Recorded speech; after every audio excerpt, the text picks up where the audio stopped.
Hello everyone, welcome to another blog post. I'm Dano from Dano's Bojo, and today I'm bringing you just a quick flip through to give you some ideas on how you can use your traveler's notebook, in this case Neapolitan, as a reading journal. In 2022 I decided that I'm going to start a reading journal. I actually started it in October 2021, but it just made more sense to start in October instead of waiting till the actual 2022 to start a reading journal. That's the perk of bullet journaling. You can start whenever you want. So let's just jump to the reading journal. I decided to use this lovely notebook. It is the perfect companion notebook from the fall collection of 2021, and I decided to just start the first page by writing my name, Dano. Moving on to the actual cover page. A cover page is always an amazing way to open your journal. It's lovely and beautiful. One challenge that I decided to do on my reading journal is to keep like the vintage aesthetic along the whole notebook, because since it's Neapolitan and you can see there's white, craft paper and black paper, I decided to do vintage aesthetic because those three colors remind me of vintage for some reason. It's not actually the main purpose of Neapolitan, but to me it just screams vintage and it's one of my favorite aesthetics. After my cover page, I like to have an index. I don't usually use index in my journals, but for this one I really need one to just keep track of what things I have in each page or what books I've been reading in each month, and it's a nice overview of the books that you read during, for example, November, December, and in this case January. And as you can see, I already made some spreads, and when I started in November I read 2 books, Six of Crows and Broke Dynasty novel. This is actually not 2 books, it is in total like 4 books, because it's a 3-book series, a novel from Janine Frost, and I really enjoyed it. But yeah, that's pretty much the index. It's useful.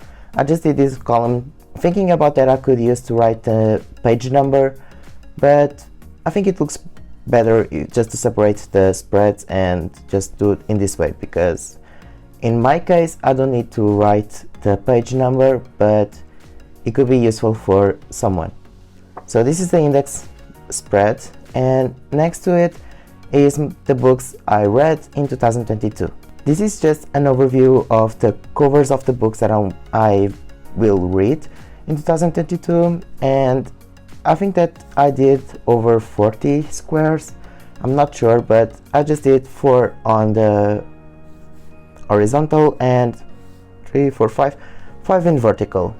The plan that I'm going to use for this spread is basically just printing the covers of the books and glue them on each rectangle. It's just a fun spread that you could use. It's not actually useful, but it's fun to do. The next spread that I did were my book recommendations. Some of my followers love to recommend me some books they love, and I like to take notes of my recommendations. And this could be followers, friends, family, whoever just recommend you a book. There's just a spread for that.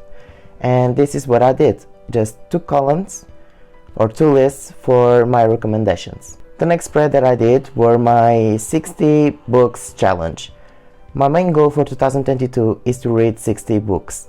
So I did 60 squares until the end, and when I read a book, I'll just paint a square with, in this case, gold acrylic paint. This is the gold from the Archer and Olive Metallic collection acrylographs, so in case you want to use the same that I'm using, that's the one.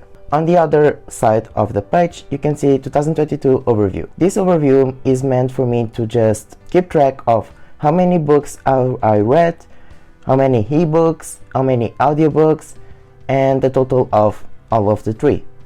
And I don't know how to explain it, but this is the average score that I did in each book or ebook or audiobook. And it's just an overview of 2022, as the title suggests, and once I complete all the list, I'll have here the total of how many books I read, the ebooks I read, audiobooks, and basically just it's a sum or summary of everything that I did related to books that I read.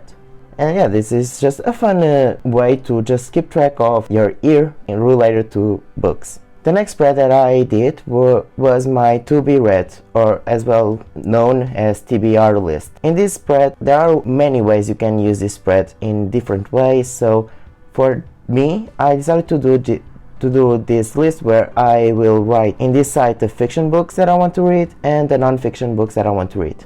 So it's organized, and yeah, that's pretty much it.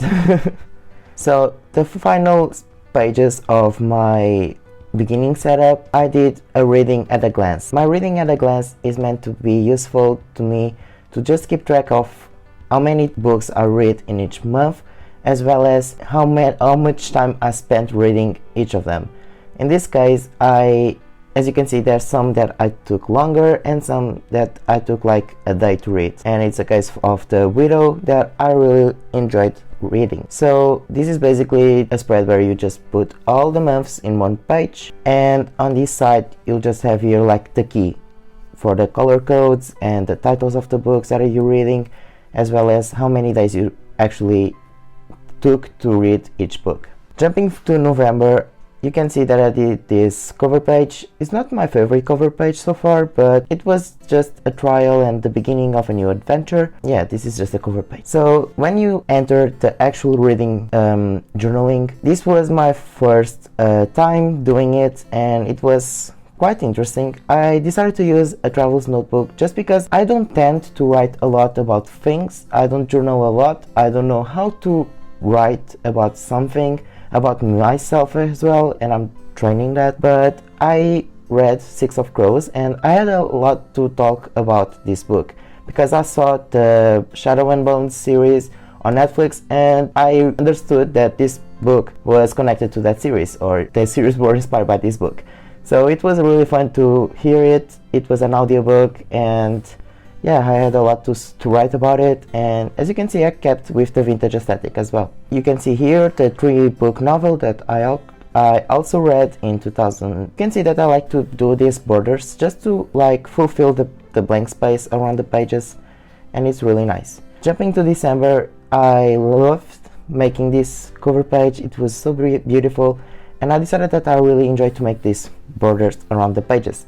So yeah, it's just a fun way to keep the vintage aesthetic and playing with golds, the blacks, the craft paper, and just journaling about the books. And yeah, that's pretty much it. Now I'm just doing a flip through of the things that I wrote about the books, just to see how I decorated, maybe to inspire you. And yeah, we are now in January. I decided to do this minimal aesthetic cover for this month, and I was inspired to do the same for the actual journal stuff about the books. And yeah, this is pretty much my reading journal so far.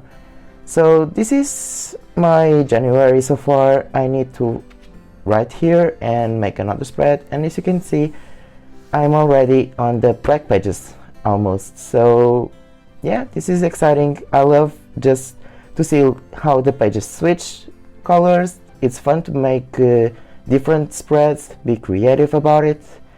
And yeah, this is overall my reading journal. I hope you enjoyed this small talk video, this flip through. I hope this inspired you to start a reading journal. And in case you are not like, you don't usually write a lot about things like myself, I totally recommend to get a traveler's notebook for that purpose. It's less intimidating to start, so make sure to check out my blog post where I talk about the reading journal. There's the printable there that you can use. Check the description down below to check my blog post. Thank you so much for watching this video. Have fun with your journaling stuff, and have a lovely 2022, everyone. So that's it. Bye bye.